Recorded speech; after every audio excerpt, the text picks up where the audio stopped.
Assalamualaikum warahmatullahi wabarakatuh. Ayah bunda yang dirahmati Allah Subhanahu wa taala. Mari kita mulai pelajaran kita pada hari ini.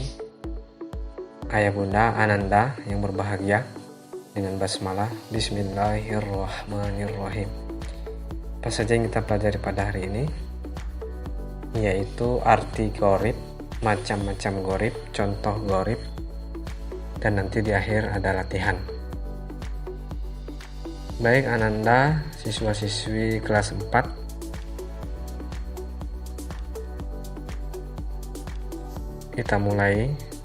Arti gorib itu adalah bacaan yang aneh, bacaan yang tidak sesuai dengan tulisannya, atau bacaan yang asing. Bukan berarti ada perubahan di dalam Al-Quran. Dari dulu hingga sekarang tidak ada perubahan. Bacaan Al-Quran itu sudah baku sejak dahulu, sesuai dengan apa yang disampaikan oleh Malaikat Jibril kepada Nabi Muhammad, sehingga disebut At-Tauqifi. At-Tauqifi. Jadi Al-Quran itu bacaannya bukan hasil upaya para ulama, tapi sudah sesuai, sudah baku, tidak ada perubahan, sesuai dengan apa yang disampaikan Malaikat Jibril kepada Nabi.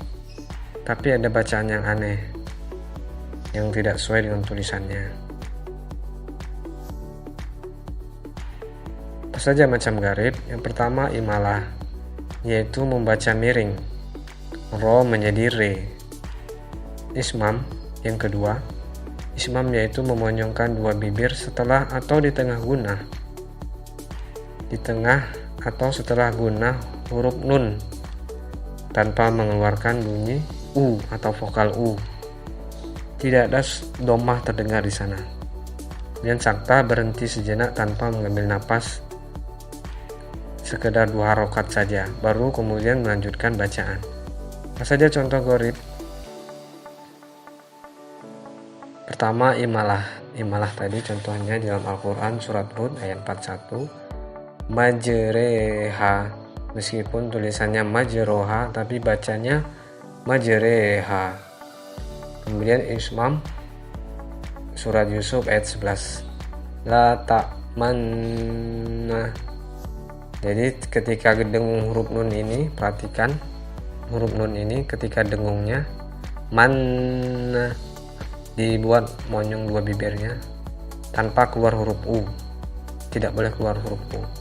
La ta'manna, atau setelah gunahnya la ta'manna.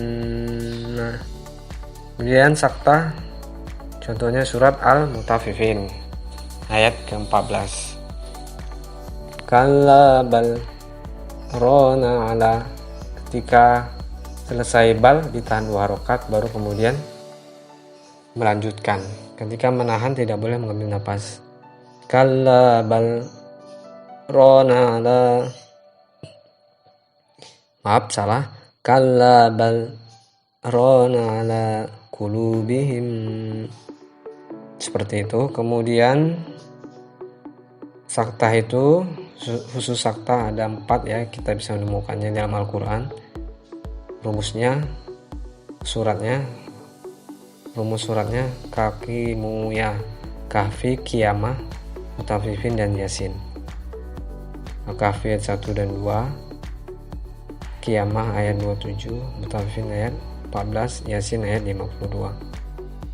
Ayo kita kemudian latihan secara mandiri, ini tidak dikoreksi. Silakan dikerjakan secara mandiri, bekerja sama dengan ayah bunda atau teman. Pertama, bandingkan bacaanmu dengan teman ayah bunda ketika membaca surat Hud ayat 41. Yang kedua, tuliskan contoh ismam. Yang ketiga, berlombalah dengan teman ayah atau bunda untuk menemukan surat Yasin ayat 52. Siapa yang lebih duluan selesai? Keempat, berlombalah dengan teman ayah bunda, tuliskan surat Al-Qiyamah ayat 27. Siapa yang lebih dulu selesai? Kita simpulkan bacaan gharib itu adalah bacaan yang aneh, asing, bacaannya tidak sesuai dengan tulisannya. Contohnya, macamnya ada imalah, ismam, saktah. Contoh imalah adalah majreha, ismam contohnya adalah la ta'manna, saktah contohnya kallabal rona. Kita mempelajari bab ini tidak berhenti di situ. Apa selanjutnya yang perlu kita lakukan adalah selalu membaca Al-Quran, karena satu hurufnya diganjar. Allah memberi pahala satu hurufnya dengan 10 kebaikan. Allah membalas satu huruf Quran itu dengan 10 kebaikan. Lihat hadis riwayat Tirmizi.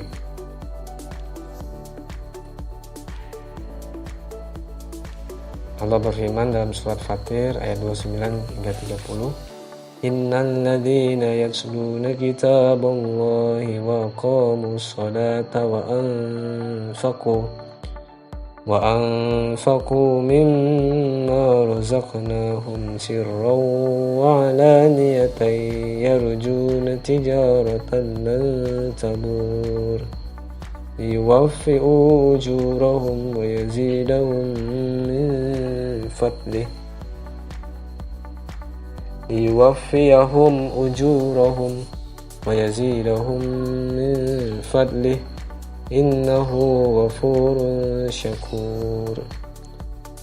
Innal ladzina yatluna kitaballah, sesungguhnya orang-orang yang selalu membaca kitab Al-Quran, kitab Allah, wa aqamus shalah, dan mendirikan salat, wa anfaqu mimma razaqnahum, dan menginfakkan sebagian rezeki yang Allah anugerahkan kepadanya, sirran dengan diam-diam, wa alaniyatan maupun dengan terang-terangan, yarjuna tijaratan lan tabur, mereka itu mengharapkan perdagangan yang tidak akan rugi, liwaffiyahum ujurahum, agar Allah menyempurnakan pahalanya kepada mereka, wa yazidahum, dan menambahkan min fadli, karunia-Nya, innahu ghafurun syakur, sungguh Allah Maha Pengampun, Maha mensyukuri.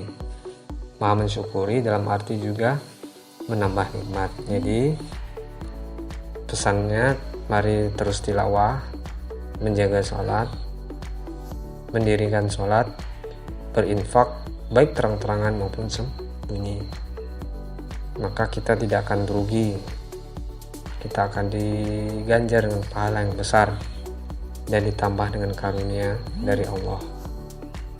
Mau? Tentu saja mau. Tilawah, sholat, infak.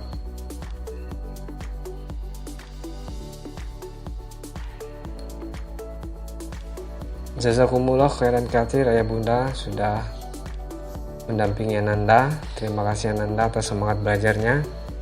Semoga Allah menjadikan kita tidak bosan-bosan untuk belajar.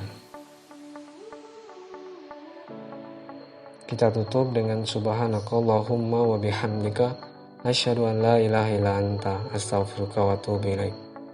Assalamualaikum warahmatullahi wabarakatuh.